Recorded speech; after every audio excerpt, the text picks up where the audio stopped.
Estamos aqui direto do Centro de Negócios RJ+, da Associação Comercial do Rio de Janeiro.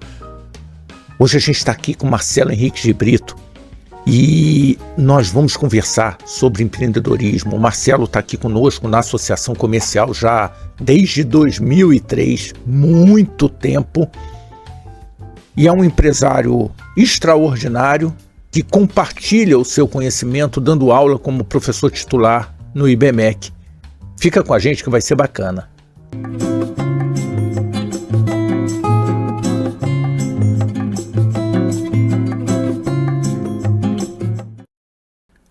Marcelo, falando em compartilhar, vamos compartilhar um pouquinho quem é o meu amigo Marcelo. Conta pra gente quem é o Marcelo, onde o Marcelo nasceu, essa caminhada do Marcelo estudando engenharia, administração, contabilidade. Conta pra gente um pouquinho mais. Bom, Ricardo, depois dessas palavras tão generosas de você, e a gente se conhece há tanto tempo, né? Você citou, né? Eu sou do conselho diretor daqui da Associação Comercial desde 2003, mas na realidade eu comecei a atividade na Associação Comercial ainda em 1998, com Oscar Boechat, o Dr. Olímpio faz professor Oscar. Olímpio faz Sol Pinto, na gestão do Sendas, Arthur Sendas. Eu sou muito grato à Associação Comercial do Rio de Janeiro. Acho que vocês, olha, devem se associar à Associação Comercial do Rio de Janeiro. E por que se associar? Por uma razão muito simples. Você sabe que aqui é uma escola? Mas não é uma escola assim de aulinha, né? O convívio que eu tenho aqui com grandes empresários me faz eu também querer ser empresário e querer trocar ideias. Inclusive, isso até é uma coisa, né? A Associação Comercial podia ter cursos, né, de empresários, porque a verdade é essa, você convive com pessoas com uma determinada mentalidade, abertura de espírito, vontade de correr riscos calculados, enfim, tem umas características de comportamento empreendedor que a gente pode falar mais a respeito. Para você aí, que está talvez, né, que está nos assistindo e que quer ser um empresário e tem características pessoais para isso, né? Junte-se a nós aqui na Associação Comercial, porque realmente é incrível. E você talvez possa prever, não sei, empresário sempre tem muitas ideias, né? E a gente acaba botando em execução. Quem sabe botar uma ideia de fazer algo para capacitar pessoas que estão nos assistindo e divulgar essa ideia, porque a verdade é uma só: um país precisa de empresários. São empresários que geram emprego, são empresários que geram novas inovações. É muito importante um país, uma cidade, um estado, uma região ter empresários. Eu não estou negando a importância de um governo, mas um governo deve não incomodar os empresários, deve dar suporte aos empresários. E digo mais, é importante ter todos os níveis de empresários, desde o pequenininho até o grandão, pensando em ecossistema, em meio ambiente, né? Uma floresta, ela é boa quando você tem grandes árvores e pequenas árvores, gramíneas. Quer dizer, quanto mais variado for o ecossistema empreendedor, e agora para usar também uma expressão que a gente utiliza aqui na Associação Comercial, venha para cá, vem.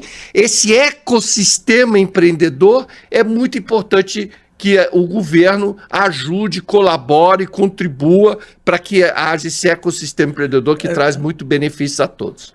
Falando nisso, Marcelo, você sabe, a associação ela é órgão consultivo do governo federal. Sim. Eu acho que desde 1940 40 e poucos, foi Getúlio Vargas que teve esse entendimento.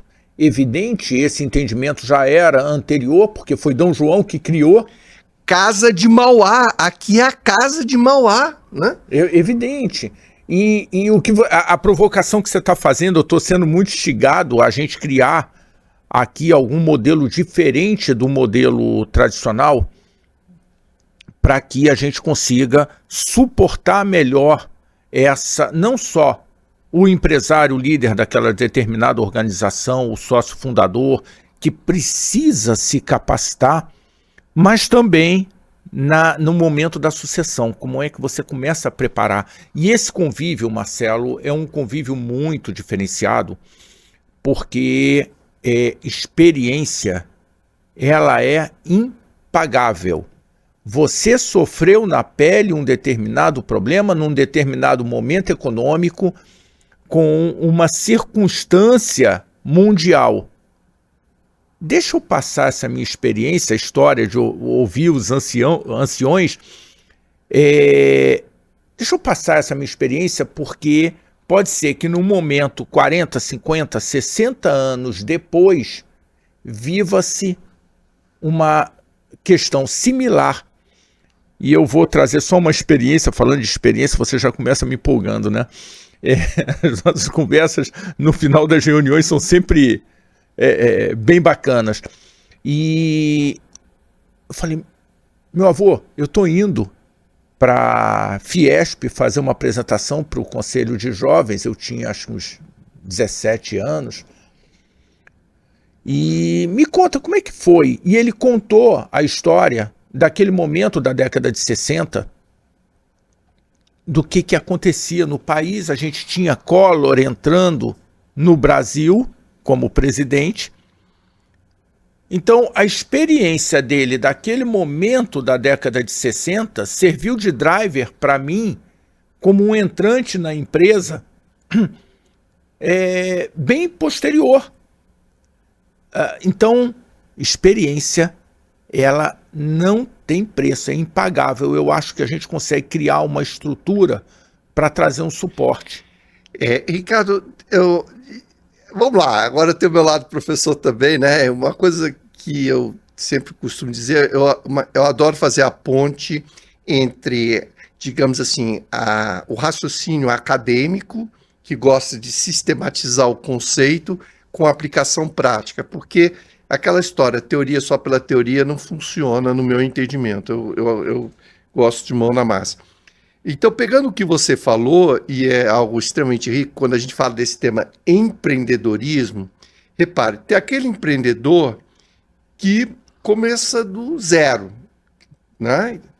E tem um outro que seria assim, a pessoa que vai continuar a atividade de um empreendedor, que é o caso de uma empresa familiar, que é o que você acabou de apresentar. Então, você me permite até de eu até tecer alguns comentários sobre isso, porque são duas situações distintas. Uma situação é, eu estou no zero e eu vou fazer uma atividade empreendedora que pode dar certo, que pode não dar certo, pode se alterar, enfim.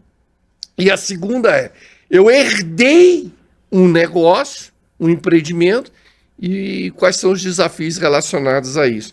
E aí eu acho que a gente sistematiza o que você está dizendo e que é importante deixar esse ponto claro. Então vamos lá.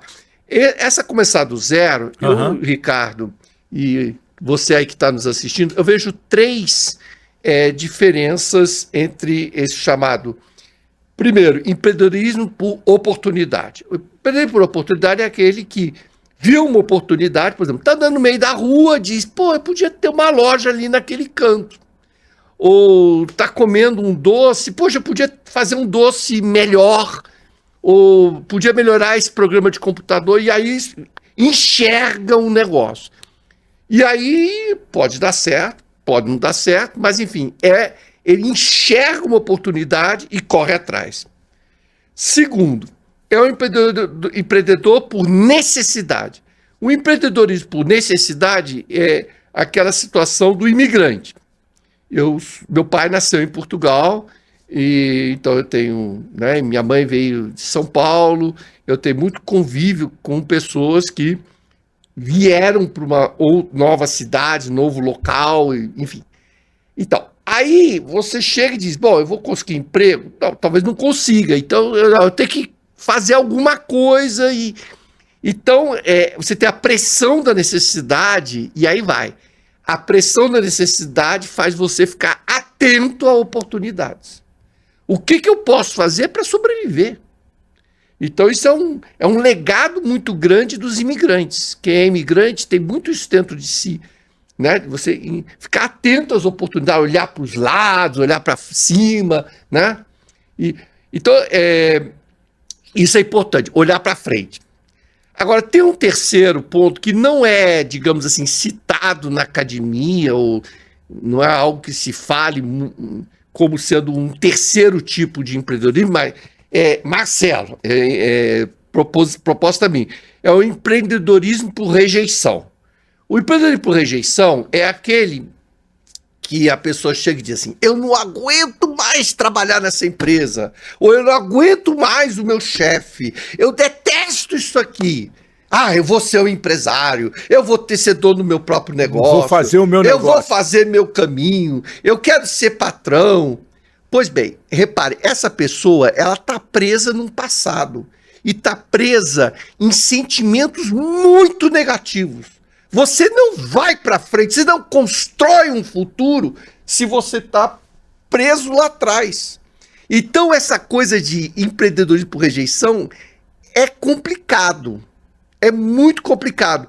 E dos três que eu falei, empreendedorismo por oportunidade, empreendedorismo por necessidade, empreendedorismo por rejeição, o empreendedorismo por oportunidade é o que funciona. Você enxerga uma oportunidade e corre atrás. É construtivo, é propositivo, é benéfico e vai para frente. E isso é o... Até porque você vai descobrir lá na frente que você sai do lugar de ter um patrão enquanto funcionário ou colaborador de uma organização e passa a ter 50, 500 patrões que são os seus clientes. Claro, cliente é tudo.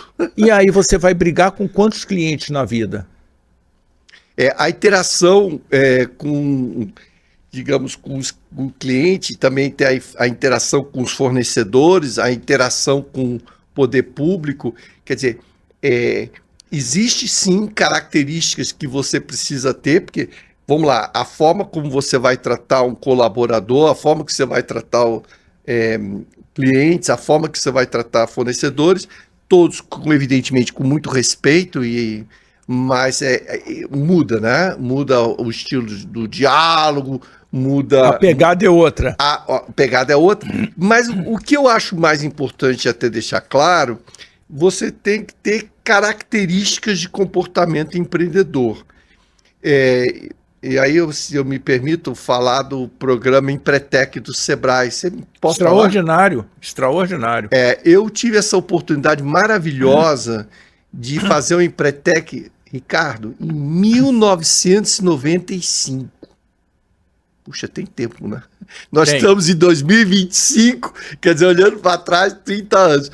E esse programa do Sebrae Empretec eu fiz em São Paulo, porque naquela época eu morava em São Paulo, eu fiz esse programa Empretec São Paulo e dali é que nasceu a Probatus Consultoria, que realmente tenho lá desde 1995, Probatus Consultoria. O fato é que o Empretec só assim, posso dar uma... Claro! Nós temos no Brasil uma instituição muito séria chamada Sebrae, e o Sebrae trouxe para o Brasil o programa Empretec, que foi criada pela UNCTAD, que é um órgão das Nações Unidas. E esse programa, ele é um workshop, tá? Não é um curso de administração, não é uma aula de administração. Se eu posso falar assim de uma linguagem mais simples, é como se fosse uma gincana ou um workshop, jogos da pequena e média empresa. Cria uma competição ali dentro bem bacana. Você fez o Empretec? Não. Você devia fazer. Porque o Empretec, ele é recomendável, não é para aquele que quer saber se vai ser empreendedor não, mas também, aí nós vamos pegar aquele outro tipo eu herdei uma empresa, será que eu tenho condições de tocar isso? Quer dizer, meu avô começou, meu pai continuou, e agora eu, neto, eu vou continuar com essa empresa? Ela tem um significado pessoal para mim? Então, por exemplo, o Empretec, eu recomendei uma vez a uma herdeira de um grande industrial, e ela dizia assim, eu não sei se isso é para mim, se eu tenho esse perfil empreendedor. Eu disse, olha, faz o Empretec, porque essas respostas você vai ter pelas atividades que são desenvolvidas. E ela deu uma informação interessante, e eu escutei outras informações também, assim, Marcelo, foi bacana porque eu gostei muito do programa e eu vi que eu não tenho o jeitão para ser empresário e empreendedor. Eu não tenho. A gente tem que repare, não é assim dizer, é uma maravilha ser empreendedor. Não, você pode ser talvez muito feliz sendo um servidor público, você pode ser muito feliz sendo executivo de uma organização. Eu gosto até de deixar claro que são perfis. O servidor público, ele pode ser muito feliz, e é muito importante que a máquina pública, né, o Estado, tenha bons servidores. Agora, eles estão ligados ao atendimento a um cidadão. Eles precisam... eles trabalham para atender um cidadão. Repare que um executivo numa empresa privada atende clientes. Existe uma sutil diferença entre um cliente e um cidadão, porque você tratar um cidadão, você tem que observar o que a lei diz, né? Você pode até ter pena do cidadão com certas características, mas você tem que tratar o cidadão de forma igual, vamos assim dizer. E o cliente, você realmente pode dar um jeitinho, fazer certas... Fazer concessões comerciais. Exatamente. Eu quero deixar claro que são aspectos éticos, tá? E muitas vezes até você quer fazer concessões para um cidadão, você não pode, porque... As características são outras. São outras, exatamente. Então vai. Agora, você pode ter um perfil muito bacana para ser um servidor público e um perfil muito bacana para ser um funcionário, um colaborador de uma grande organização tratando de seus clientes. Agora, tem o outro lado, que é o empreendedor e empresário. Eu acho que é importante fazer essa distinção entre os dois. É uma proposta minha, tá? Quer dizer, o empreendedor, ele tem um apego a ideias e a criação. Então, aquele que realmente pega uma startup, começa do zero, faz a coisa acontecer. O empresário, quer dizer, já é o empreendedor num estado tal de evolução e ele tem uma diversificação de negócio. Quer dizer, além daquela empresa que ele eventualmente começou, ele já investe em imóveis, investe em ações, tem participação em conselhos. Então, tem uma diversificação. Repare que não é muito trivial essa transformação de empreendedor em empresário, porque a cabeça é diferente. E o empreendedor, ele tem realmente ele é um investidor com um apego muito profundo à atividade dele. Aonde eu quero chegar com o Empretec, trazendo o Empretec, sem fazer a questão... Trazendo a mesa o Empretec. Então, a UNCTAD, né, fez, junto com um professor na Universidade de Harvard, né, uma pesquisa a nível mundial para descobrir as chamadas 10 características de comportamento empreendedor, as chamadas CCEs, tá? Características de comportamento empreendedor. E viu que isso era algo que não você possa dizer que é de um país específico. Essas características de comportamento empreendedor elas podem ser agrupadas em 3 grupos, né? O grupo de planejamento, o grupo de realização e você, para planejar e realizar, você precisa de poder. Então, tem 10 características. Eu acho que vocês consultam aí o site do Sebrae e põe lá em Empretec, vocês vão ver quais são as 10 características. Senão a gente aqui se estende. O que eu gostaria, talvez, só de dizer é que essas características de comportamento são muito importantes, a tal ponto que mas principalmente o meu amigo Marcos Ferreira Martins, que está em Portugal. Olá, Marcos! Que está em Portugal, ele é um empresário, é empreendedor e atualmente hoje está em Portugal. E também a professora Maria Ruiz Garcia, que está na França.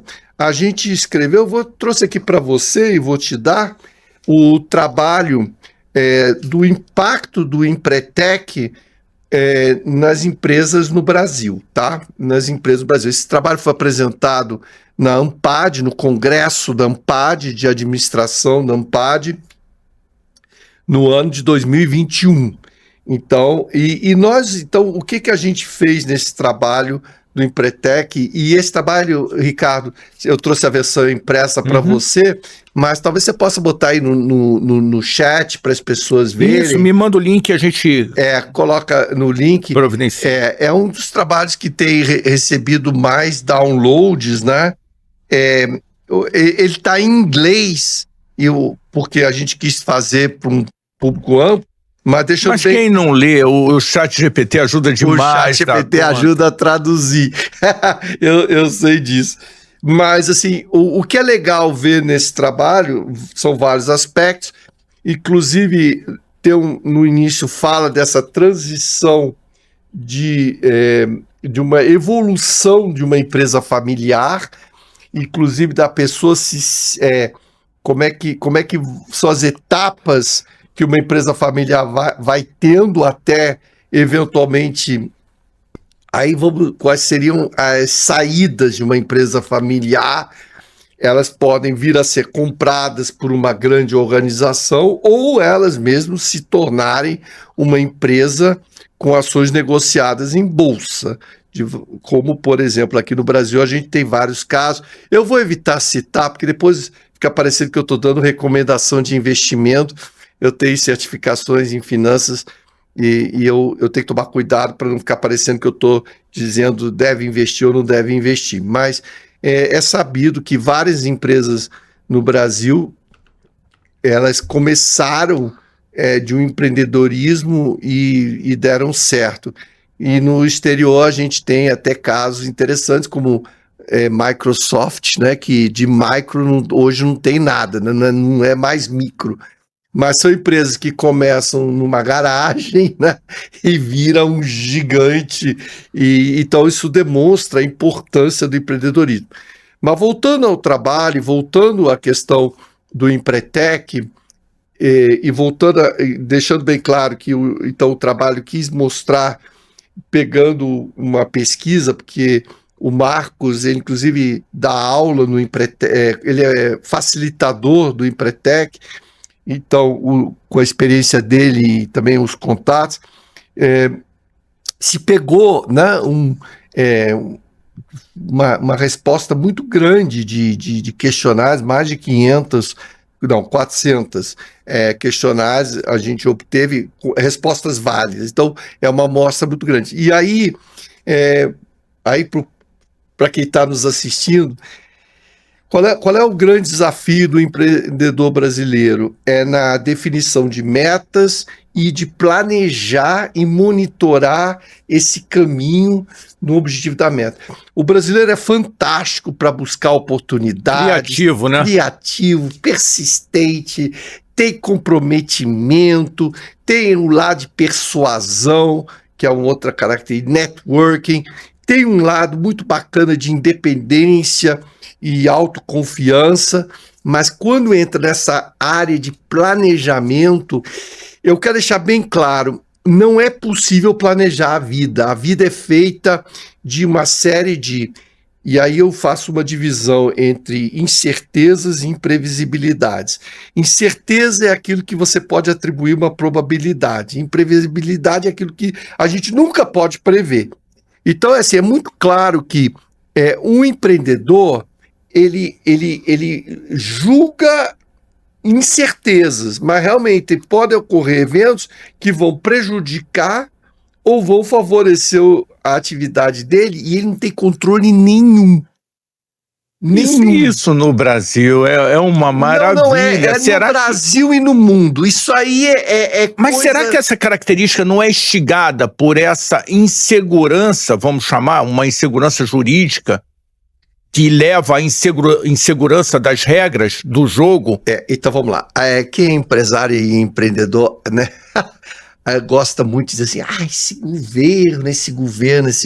Eu não quero aqui, eu não sou ligado a nenhum partido político, quero deixar isso bem claro, não sou filiado a nenhum partido político, nunca fui filiado, não sou e já digo de cara que não tenho a intenção de ser. Inclusive para manter minha independência, eu não tenho tempo para me envolver com articulações políticas. Eu não estou dizendo que seja ruim, eu estou dizendo que eu não tenho esse perfil. É uma questão... Esse perfil você já identificou em você. Exatamente, eu não tenho esse perfil. Então vamos deixar esse ponto claro. Mas aí vamos falar de risco político. Nesse meu livro aqui, né, que eu lancei em 2003 e foi lançado aqui na Associação Comercial do Rio de Janeiro. Eu posso falar muito sobre esse livro, que se chama Crise e Prosperidade, Comercial, Financeira e Política. Digamos que um tópico muito importante desse livro é expor o impacto da variação cambial sobre reajuste de preço e sobre definição de taxas de juros e como explicar isso com uma nova abordagem. Mas isso a gente pode falar em outro momento. O que eu queria deixar claro é que já nesse livro, em 2003, eu comento essa questão de risco político e cito um livro do Finert sobre Project Finance, e ele diz, eu vou ver se aqui eu acho até a página, mas eu vou continuando só Finert, aqui, ó, tem 350. Eu vou ler, porque é sempre bacana ler o seguinte, aqui, ó. Eu vou abrir aspas, tá? Algumas pessoas acreditam que só há riscos políticos em mercados emergentes. Isso não é verdade. O risco político sequer é limitado a países estrangeiros. Também existe nos Estados Unidos. Os governos federal e estaduais têm uma preocupante tendência a fazer com que mudanças na lei sejam retroativas. Leis ambientais são um exemplo. Muitos profissionais de Project Finance acreditam que os Estados Unidos têm um mais alto grau de risco político entre os países desenvolvidos. Gente, isso foi escrito em 1996. E tem uma edição desse livro, Project Finance, Engenharia Baseada em Ativos, em 1999. O que eu quero deixar claro é o seguinte, governos nos países tem uma tendência muito grande de crescer, inchar e acabar incomodando e atrapalhando a atividade empresarial. E isso acaba trazendo um peso para a própria sociedade. Trazendo um peso para a própria sociedade. E aí, realmente, isso é preocupante. Isso é muito preocupante. Então, assim, eu quero deixar claro que isso existe no Brasil, existe, mas também existe em outros países do mundo, mas isso também não é desculpa. A gente deve tentar... Não, mas uma característica, de repente, que leva a você pensar em tiros mais curtos. Sim. Como é que você planeja 10 anos? Como é que a gente vive? Como que nós vamos viver dentro desse novo modelo tributário do Brasil? Nós temos agora uma reforma tributária que digamos, ontem, nesse início de dezembro de 2025, teve até um evento maravilhoso, muito instrutivo na Associação Comercial do Rio de Janeiro. Por isso que eu digo, associem-se a nós, juntem-se a nós aqui na Associação Comercial sobre reforma tributária e a questão da tributação dos dividendos. E realmente é impressionante como ficou claro no evento que não está nada muito claro. Inclusive está havendo novas alterações e isso gera uma insegurança jurídica muito grande e muito preocupante. É desestabilizante. É desestabilizante. Porque essa consequência, Marcelo, ela pode impactar todo um país, pode impactar a empregabilidade. Sim. E está preocupante algo que eu tenho visto, que é a chamada fuga de empresários, né? A gente está ouvindo falar de empresários indo para outros países, sem citar nomes. Então é assim, não é só dinheiro saindo, é saindo pessoas com características de comportamento empreendedor. Mas, Marcelo, como é que você, desculpa te cortar, como é que você continua tendo lá uma folha de pagamento gigante, uma estrutura, pessoas capacitadas, treinadas, e que acabam fazendo parte do seu relacionamento pessoal também, os colaboradores da sua organização. Então você tem não só a responsabilidade direta, mas uma responsabilidade afetiva também com esses colaboradores, e de repente você fala assim, não, legal, eu alugo geradores e eu vou, a partir do próximo ano, eu vou pagar 27,5% de imposto no aluguel de gerador. Como 27,5%? Se fazendo uma análise rápido, aqui no mesmo... Uma mudança rápida. Não, estalou o dedo e muda. Porque existe uma visão errada de que quem paga o imposto é o empresário. Por isso o empresário gosta de sonegar. Isso é completamente errado. Ninguém gosta de sonegar. Sim. Mas, e quem paga o imposto é quem compra o determinado produto, porque se eu preciso, para vender essa caneca, ter um custo de 10 e mais um custo de imposto de 5, eu não vou vender essa caneca por 10, eu vou vender essa caneca por 15, mais o lucro que eu entendo adequado para aquele determinado produto. Quem é que vai pagar esse imposto? É quem está comprando a caneca. Ricardo, eu queria aqui até mencionar esse ponto que você está falando importantíssimo sobre carga tributária, mas nós também estávamos falando sobre complexidade. Então, aí dando meu lado professor de sistematizar, tem um artigo que eu escrevi chamado Burocracia Tributária. Eu acho que se puser no Google Burocracia Tributária, Marcelo Henriques de Brito, acho que dá para encontrar se vocês tiverem interesse. Esse artigo foi publicado em 2010, salvo engano, no Jornal do Comércio. Lembra do Jornal do Comércio? Grande parceiro da Associação Comercial do Rio de Janeiro. Nós temos aqui todas as edições do Jornal do Comércio desde o primeiro. Pois é. Impresso. Pois é, impressionante, né? E hoje não tem mais, né? Um grande jornal aqui no Rio de Janeiro. Eu tenho vários artigos publicados no Jornal do Comércio. Mas, falando do texto Burocracia Tributária, eu queria deixar claro 3 pontos que eu acho que a sociedade tem que ficar atenta para esses 3 pontos. O primeiro ponto é a alta carga tributária e se há esse repasse, que não é tão fácil assim. Quer dizer, o empresário tenta repassar, muitas vezes consegue, mas esse repasse é um repasse complicado e quando não consegue, ele quebra. Simples assim. Sim. Simples o custo dele ficou maior do Simples assim. Então, tem a questão da alta carga tributária. Mas eu queria continuar. Tem uma discussão que as pessoas fazem. A carga tributária é alta, mas eu não vejo retorno. Então, seria a questão da política fiscal. Será que o governo está tomando boas decisões? É uma outra discussão que envolve quem você elege. Eu não quero também Mas eu estava no ponto, Marcelo, sem te cortar, eu estava no ponto do que você falou.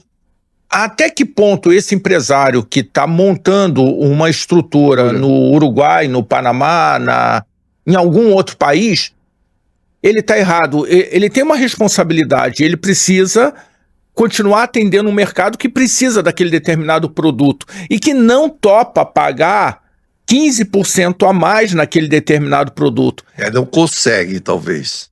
Não consegue pagar assim? Como é que faz? Não, então a gente quebra esse empresário e aí o produto vem da China. Pô, mas aí o emprego tá lá na China, o emprego não tá aqui no Brasil. Como é que a gente faz? Se vira nos 30. Mas então... E isso não tem nada de errado. O meu ponto, inclusive, é o terceiro ponto, que só vem a reforçar a sua preocupação com tributos, que é a questão da burocracia tributária. Porque muitas vezes você até quer pagar né? Não vou discutir se a alíquota está alta, se está baixa, não vou discutir o que o governo está fazendo com esse dinheiro, eu quero pagar.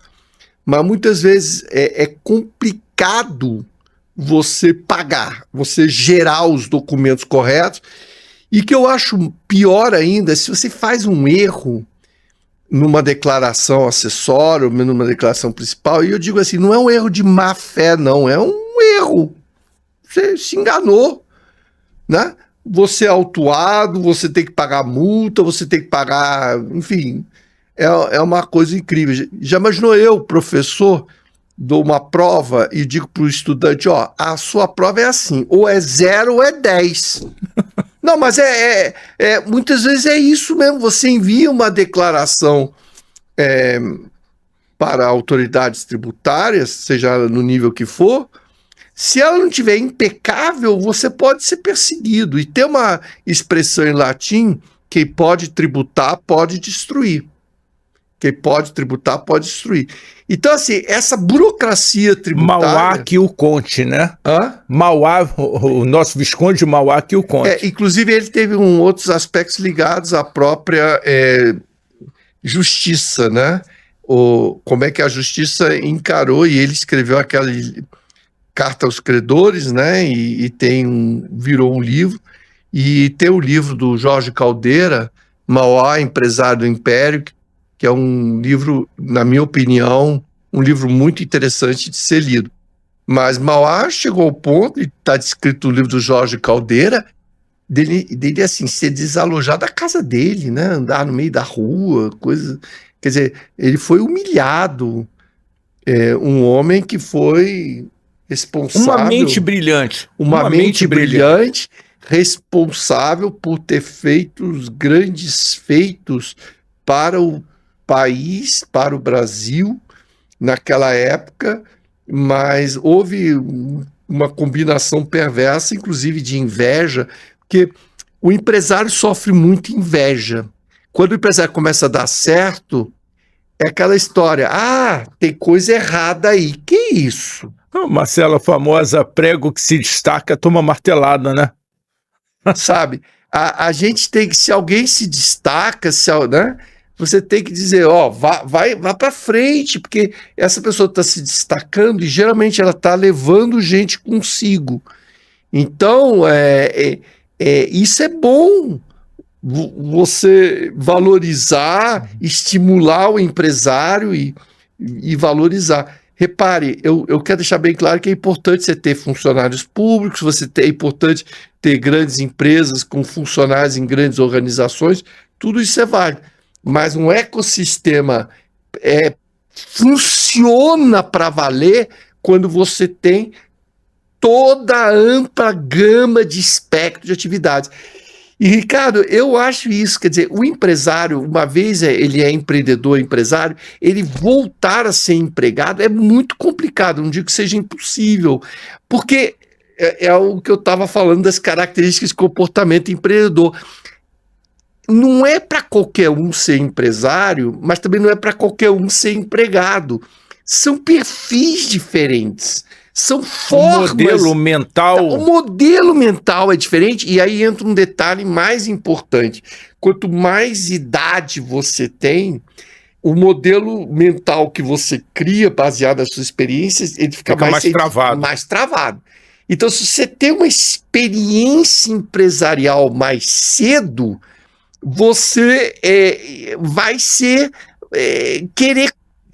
O modelo seu é esse. Marcelo, sabe que isso está me fazendo pensar, as empresas elas vão crescendo, ele está lá numa determinada empresa e tem um momento de decisão. Eu consigo continuar essa empresa e levar ela para um próximo nível, ou eu vou buscar um M&A e sair desse negócio e criar um novo negócio, porque a mente não para. Meu pai está com 86 e vai todo dia à empresa. Quer dizer... Seu pai tem uma grande empresa de ar-condicionado, né? Então... E refrigeração, não é isso? É isso. E assim, essa história da oportunidade, fala um pouquinho pra gente da tua visão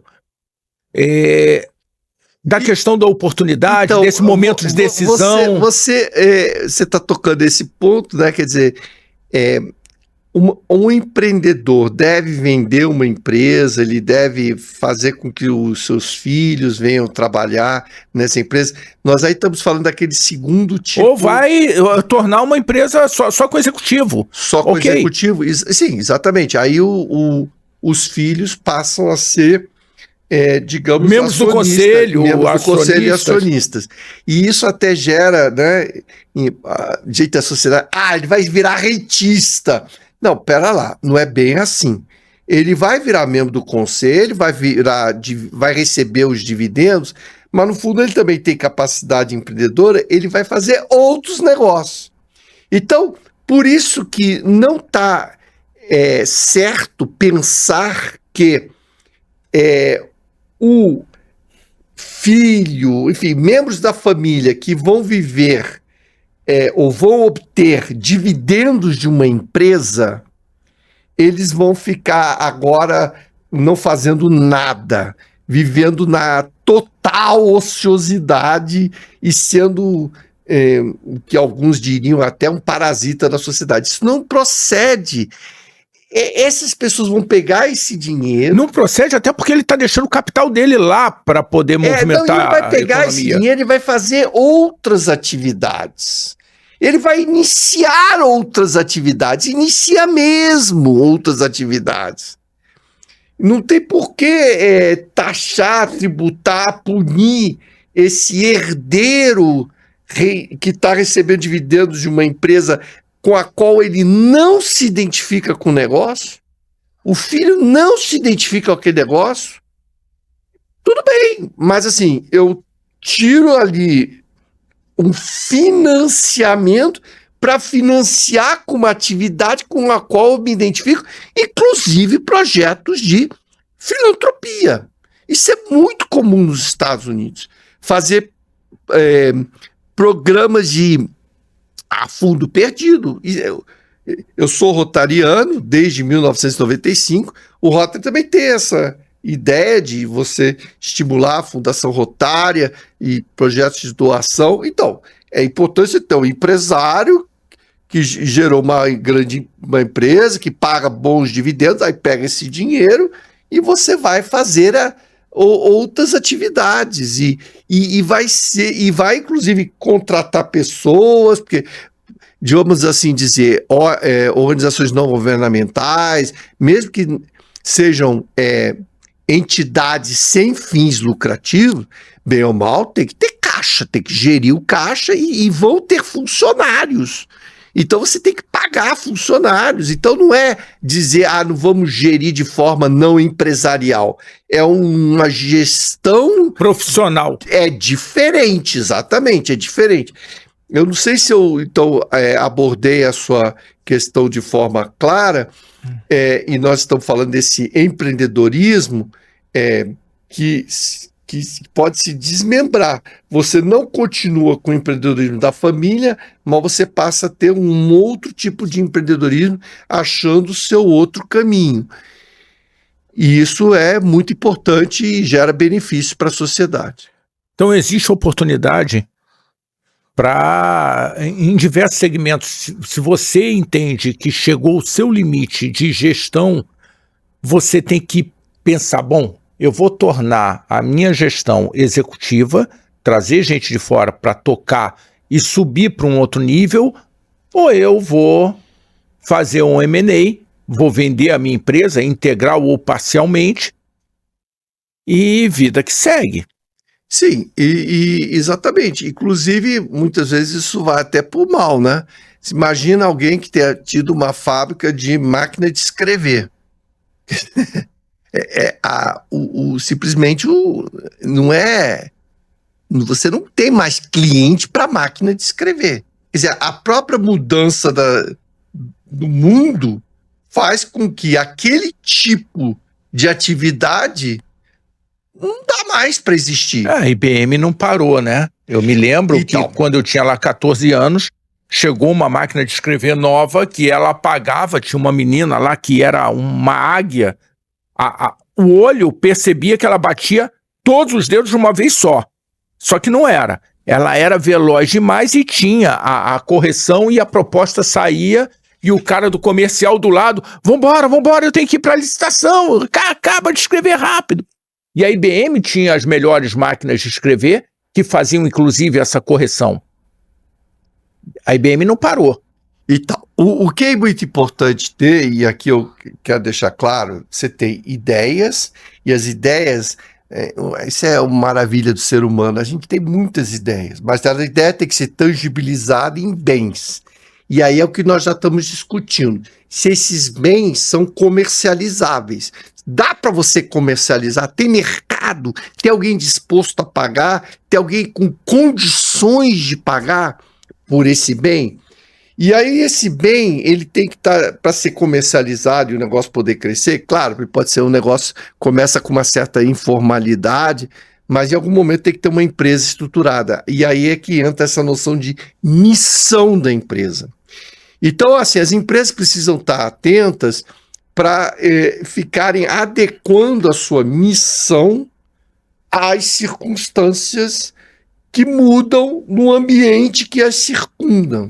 Muito bem, muito bem. É uma coisa, talvez uma tradução diferente seja, qual é a minha missão? É vender máquina de escrever ou a minha missão é facilitar a vida de uma empresa e de entregar informação? Então, não, é entregar informação. Então eu não preciso da máquina de escrever. Se ela já não funciona, eu parto de uma outra forma para um microcomputador da... Então, eu estou só com um pequeno receio de citar nomes, porque eu posso me enganar, mas, por exemplo, empresas de petróleo, né, na área de petróleo, elas não se caracterizam como sendo empresas de petróleo, elas se posicionam como sendo empresas de energia.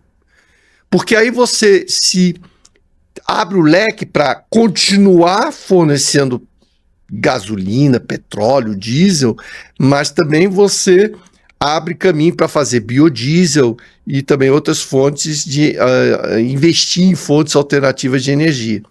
Sem deixar de mencionar que o petróleo não é só para energia. Tem toda a indústria petroquímica. Aqui, olha. Pois é. O plástico e por aí vai.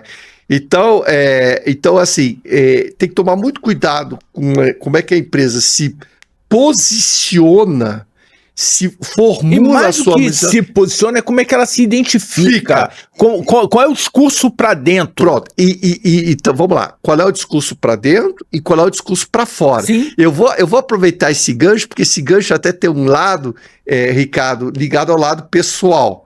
E aí vamos lá. Você até começou. A gente sabe que eu sou engenheiro, administrador, sou professor da contabilidade, eu tenho vários registros profissionais, então já fui engenheiro mesmo, inclusive meu projeto final foi na área de ar-condicionado, depois eu fiz um doutorado de engenharia química. Eu não sabia disso, cara. Pois é. Então você vê que eu tenho uma questão assim, que foi muito importante. Eu tive uma evolução na minha vida, né? Que foi coerente com o que eu sou. Assim, eu gostei de ser engenheiro e gostei de tudo que eu fiz. Eu trabalhei muito também com questões ambientais. Tá, mas eu estou extremamente feliz nessa parte de finanças e de ser professor de finanças nessa área de negócios, tá? Você foi pro lado que dá mais dinheiro, né? Mas eu não fui por causa disso. Eu quero deixar esse ponto muito claro. Foi pela paixão. Claro. Não, foi porque eu fui me identificando, né? Quando eu lancei esse livro em 2003, eu tinha 40 anos de idade. E aos 40 anos de idade, até a tal crise dos 40, em vez de ficar, estou na crise dos 40, eu resolvi sistematizar os caminhos que eu tinha percorrido até então. E inclusive, eu teve aqui um lampejo de criatividade, porque, como eu tinha demonstrado nesse livro aqui, que foi lançado na Associação Comercial do Rio de Janeiro, quer dizer, o setor empresarial é capaz de criar inovação. E eu financiei esse livro, eu paguei com os meus recursos, inclusive eu escrevi. Isso é muito interessante, você apostou nisso. Eu fui um empreendedor. O primeiro a apostar tem que ser a gente mesmo. Claro. Então o primeiro a apostar tem que ser você. E isso tangibiliza. Eu me considero um empreendedor intelectual. Isso existe. Isso é válido. Eu acredito nessa questão intelectual, e eu acredito nas novas ideias. Recentemente eu dei uma palestra, vou te dar até esse texto aqui, que sistematizam uma das conclusões principais desse livro de 2003, que, Ricardo, numa pequena inconfidência, eu estou nos preparativos de gerar um novo livro, tá? Legal. Botando com toda a experiência adquirida. Então, eu espero em breve ter um novo livro disso. Mas aonde eu quero chegar, e nós estávamos falando de você falar para dentro, mas também falar para fora. Você tem que deixar... Conceber para dentro. Você concebe o modelo, depois você estrutura a informação para fora. Mas o mercado também tem que te ver como sendo daquela área. Porque senão fica assim, eu tenho uma dúvida, mas será que eu posso perguntar para o Marcelo ou ele é da outra área? Então você, entende? A questão, você tem que, se você não se posiciona como, eu sou professor de finanças, mas aí, não, ele é engenheiro, então ele dá... Sim, legalmente eu tenho registro junto ao Conselho de habilitação. Eu tenho habilitação profissional, eu posso assinar plantas na área de engenharia mecânica, né? Eu tenho um doutorado de engenharia química. Mas meu ponto é o seguinte, você tem uma hora que você tem que definir. Agora vamos lá, mas então não serviu para nada? Não. Tem um trabalho que eu escrevi sobre analogias de processos tais de engenharia, processos empresariais. Conhecimento, eles vão se sobrepondo. E a minha cabeça de engenheiro, você vê nessa figura aí, eu concebi uma instalação industrial para explicar variação cambial. É impressionante. E eu tenho exposto isso em palestras, cursos, como é que o fluxo de dinheiro externo, né, afeta o fluxo de dinheiro interno. Então, tem uma cabeça de engenheiro explicando algo em finanças e em economia. Então, onde eu quero chegar você tem que ter uma proposta, essa proposta tem que estar clara para você, mas tem que estar clara para o mercado. Senão fica uma coisa, mas afinal de contas, o que ele faz? Mas isso não impede que você também use da sua experiência passada. E falando de empresas, quer dizer, como eu estava falando das empresas do setor de petróleo, elas podem continuar sendo empresas do setor de petróleo e se preocupando com exploração de petróleo e refino, fazendo gasolina, diesel, querosene de aviação e por aí vai, mas elas podem também, entendendo que a missão delas é energia e não necessariamente petróleo, entrar em outras áreas de biodiesel e por aí vai. Não sei se eu me fiz claro. Sim, a árvore de Natal será gerada, a energia dela, com combustíveis renováveis. Foi o que eu ouvi. Sim. No dia de hoje. Então, faz bastante sentido você identificar, conceber, estruturar internamente, alinhar internamente toda a equipe naquela missão, naquele entendimento, tem e depois colocar. Coesão social é extremamente importante. Isso é algo que está nesse meu livro, depois em outros artigos que eu escrevi. Coesão social é muito importante para países, empresas, e quando você fala de coesão social de pessoas, você tem que pensar mais assim do tipo de você estar bem com você mesmo, você está estruturado dentro de você, né? Se tem uma parte do Marcelo brigando com outra parte do Marcelo, a coisa não funciona. Mas então vamos lá, essa comunicação interna e você ter uma empresa estruturada com uma boa, não quero usar a palavra boa, mas eficaz, adequada, porque temos que olhar todos na mesma direção. E quando a direção muda, temos que concordar, aceitar e colaborar para ir na nova direção. Marcelo, quais seriam as 3 dicas que você poderia dar para um empresário e empreendedor que está naquele momento de transição da empresa, que ela está virando uma empresa familiar? Eu entendo que ela vira uma empresa familiar quando a segunda geração chega e pode ou quer participar de alguma forma. Quais são as 3 dicas que você daria? É uma pergunta muito ampla, né? a minha primeira questão é que isso tem que partir, inclusive, de uma vontade de quem está na liderança dessa empresa familiar. Então, não é assim, os filhos, os netos, os genros, né, quererem, mas quem está no comando é que tem que capitanear o processo. Inclusive, porque ele tem que estar disposto, ou ele ou ela, tem que estar disposto a compartilhar o poder e compartilhar a informação. E você não vai ter eu vou usar uma expressão complicada, você não vai ter um golpe para desalojar quem está em cima. E quem está em cima, muitas vezes tem uma certa dificuldade de largar o osso, de transmitir para a nova geração ou aceitar novas mudanças. Então, a primeira dica precisa haver, digamos, uma conscientização de quem está no topo de que chegou a hora de fazer essa transição e que ele vai estar, ou ele ou ela, vão estar de acordo em fazer essa transição. Fazer simplesmente a transição não vai. Segundo ponto, aí vai. Eu acho que você deve procurar pessoas. Eu não estou falando necessariamente de contratar uma empresa de consultoria, tem gente que faz isso, mas tem que procurar pessoas fora da família que vão, de alguma maneira, ajudar num processo, até como se fosse um processo de psicanálise, de grupal, de família, a formular, mas de uma forma afastada, né? Não sentimental. Não sentimental e sem interesses, né? Porque eu vou ganhar com isso.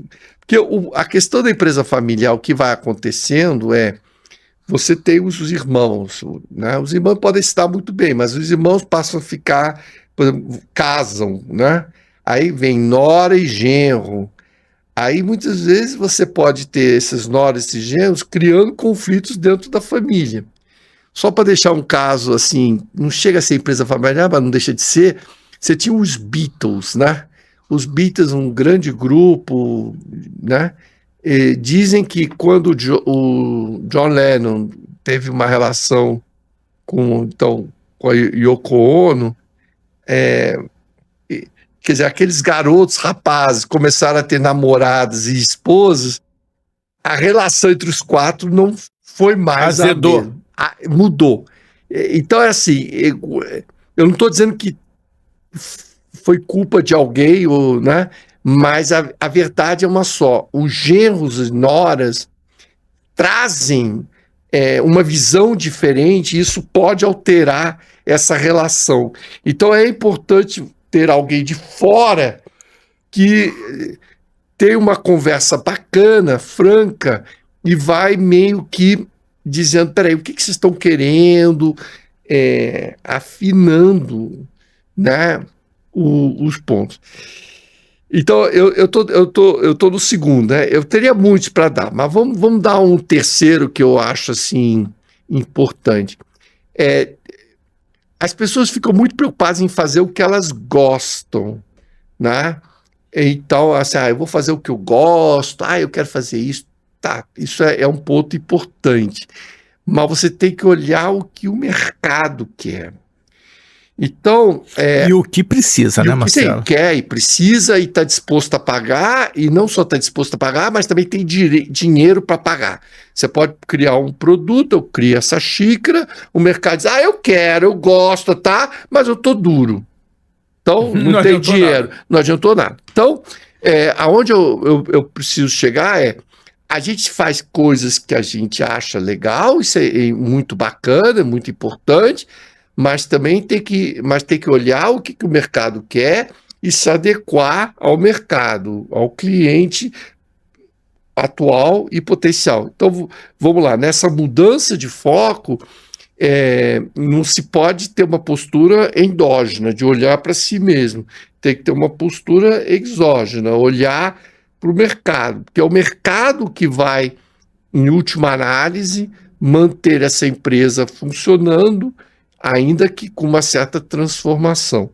Então, numa base introdutória e recapitulando, primeiro ponto, o principal, né, da empresa familiar tem que compreender que está na hora de passar o bastão e fazer algum planejamento. Ponto 2, os familiares têm que estar, de alguma forma, engajados em um programa que vão reformular as suas ideias. E ponto 3, que é um ponto extremamente importante, é que todos estejam sempre com a compreensão de que eles não podem fazer o que eles estão querendo apenas. Eles têm que olhar o mercado, como é que o mercado vai reagir e como é que eles vão poder se posicionar. Ou se vão trabalhar na empresa, né? Não, mas eu me identifico muito com o departamento financeiro. Tá, mas os 3 querem só fazer o lado financeiro. Sim. E aí quem vai fazer o técnico, quem vai... Como é que isso fica? Sim, e não é só os 3 vão fazer o lado financeiro. Precisa de um lado financeiro de que forma para atender o mercado. Você pode botar quem poderia ficar no lado financeiro. Então, assim, a empresa não pode se tornar endógena. Nesse trabalho do Empretec, eu tenho um caso de uma bolha que cresce, tá? Quando a empresa é pequena, o que acontece? As trocas com o exterior são muito mais importantes do que as trocas com o interior. Inclusive, então vamos lá, a relação superfície-volume é tal que a superfície é muito importante com relação ao volume. Quando a bolha vai crescendo, a importância da superfície com relação ao volume cai, né? Então, o que acontece? As empresas, quando elas vão crescendo e ficando grandes, elas ficam muito focadas em processos e questões internas. E aí tem o risco de esquecer o lado externo. No fundo, você não trabalha para botar papel indo de um lado para o outro, você trabalha para o cliente. Marcelo, você tem que olhar o cliente, você tem que olhar a concorrência. Não pode perder o foco. Não pode perder o foco e não pode compreender que o foco também depende de fora, não é de dentro. Olha só, e de fora é só olhar o DeepSeek. O DeepSeek continua fazendo um estrago gigante no modelo criado pelo ChatGPT, pelo Gemini. Quer dizer, eles estão extremamente ativos por conta dessa concorrência que gera um modelo que tem um custo muitas vezes inferior ao outro. Isso pode acontecer num refrigerante, isso pode acontecer num suco, isso pode acontecer na nossa jujuba aqui. O sinal tá gostosa, muito. Então, vocês não sabem que estão perdendo dessa jujuba. Então, assim, eu não fico feliz, eu continuo feliz de estar dentro de um grupo como esse. Você que está assistindo a gente, considera a possibilidade, como o Marcelo muito bem colocou aqui, de vir participar desse grupo. Porque, vem para nós. Em primeiro lugar, né, Marcelo, a turma aqui é muito capacitada. O que a gente precisa é de mais braços. Vencer esses braços na medida do que você consegue, porque o maior beneficiário vai ser a sua operação. Como você falou, e está no início do seu livro, que eu recomendo vocês lerem, essa troca dentro da entidade, ela é uma troca que não tem preço. Eu vou te cortar, e eu vou te cortar dizendo o seguinte, o Isaac Newton teria dito uma frase, eu queria até ter a citação perfeita, mas ele diz assim, se ele foi para frente é porque ele ficou nos ombros de gigantes. Você tem que estar em ombros de gigantes. Então vamos lá, eu realmente acho que eu fui muito para frente, eu sou muito grato à Associação Comercial do Rio de Janeiro, ao Rotary Club do Rio de Janeiro, porque você tem uma categoria, um conjunto de empresários, de empreendedores que pensam grande em termos de Rio, Estado do Rio e Brasil, de uma forma muito bacana. São pessoas bem-sucedidas que como você lembrou, e vamos lembrar de novo, a associação comercial é um órgão consultivo do governo, é apartidário, né? Não tem vínculo nenhum de apoiar ou desapoiar. Então, não, o nosso negócio é apoiar projetos. É apoiar projetos e mostrar a importância, e vamos às palavras até do nosso atual presidente, o Dr. José Vilar, que é médico, por sinal. Sim, quer dizer, o primeiro médico em 216 anos. O médico pode ser um empreendedor com tudo e ser bem sucedido, mas aonde eu quero chegar é que ele fala do ecossistema, né? A lista de WhatsApp é de ecossistema. Eu acho muito, muito feliz esse termo, ecossistema. Nós precisamos ter esse ecossistema empreendedor, e eu queria também deixar claro, para não ficar assim, isso é coisa de só gente assim, empresário. Não, a gente também tem conceito de comunidades aqui, não tem? Na associação comercial? Sim. Então, a gente agrega pessoas de diversos níveis sociais, porque há empreendedorismo nas chamadas comunidades, e são muito importantes, porque esse empreendedorismo acaba também crescendo e sendo... gerando só frutos. Olhar o projeto do Marcelo, a startup do Marcelo, que é o Delivery de Favela. A gente precisa. A condição na favela é a condição que a gente entende como adequada? Não, definitivamente. Mas o processo de transformação passa por um delivery de favela e passa por diversos outros serviços que estão disponíveis ou começam a ser disponibilizados ali, melhorando a qualidade de vida das pessoas, como o Marcelo fala. Puxa, Marcelo não sou eu, não. Não. É outro Marcelo. É outro Marcelo, que é o responsável o criador do Delivery de Favela. Sim. Não, eu só estou pontuando para... É verdade.